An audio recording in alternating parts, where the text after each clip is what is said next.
After Niue patched up the heavens, humans got to enjoy a long stretch of blissful days. Niue, by the way, is a goddess in Chinese mythology who fixed the sky after it had been wrecked.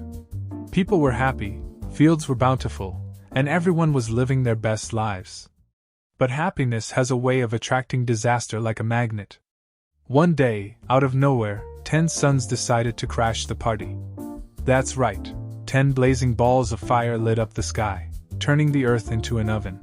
Rivers and lakes dried up, crops turned to toast, and people were literally baking alive. Many couldn't handle the heat and perished. Meanwhile, the monstrous beasts, once subdued by Niue, thought, "Hey, now's our chance!" and came out of their hiding spots to add to the chaos. Picture this: giant snakes and ferocious creatures roaming the land, snacking on humans who were already having the worst day ever. Now, why on earth were there suddenly 10 suns? Well, it turns out, the celestial duo Jun and his wife Xihe had 10 mischievous sons. These sons lived in Tang Valley, far to the east, where the water was always boiling, no big deal. Xihe, the overachieving mom, bathed her sons daily in this boiling water, polishing them up to shine bright and light up the earth.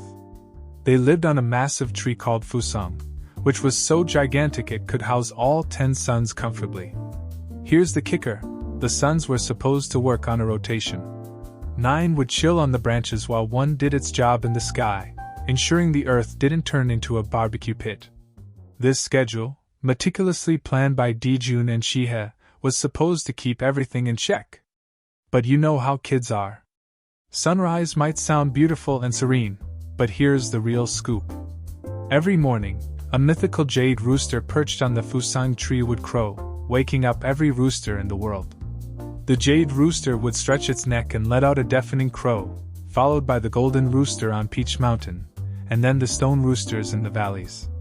This chain reaction of crowing would wake up all the ordinary roosters, creating a symphony of crows. Even the ocean got in on the act, rumbling in response.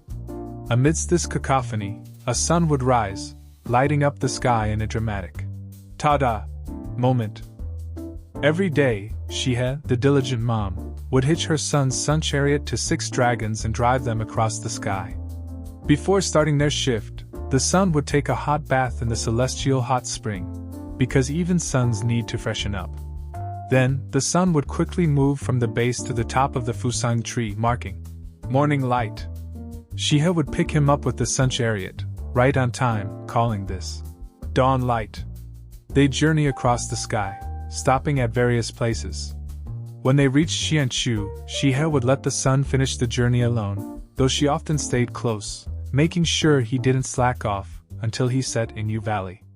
Xihe ensured her sons stuck to this rigorous schedule, rotating shifts like clockwork. When they were young, they found it comforting to have their mom around. But as they grew older, they got bored out of their minds. The thought of doing this for eternity was unbearable. Plus, humans had no clue there were 10 suns, they only saw one. One moonlit night, the 10 suns held a clandestine meeting on the branches of the Fusang tree. They decided that their eternal job was duller than watching paint dry. They wanted to mix things up. So, they planned to all rise together the next morning, turning the sky into their playground. And they did just that.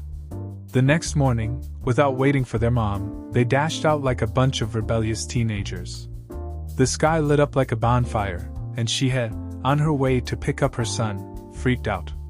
She yelled for 9 of them to come back, but they were having none of it.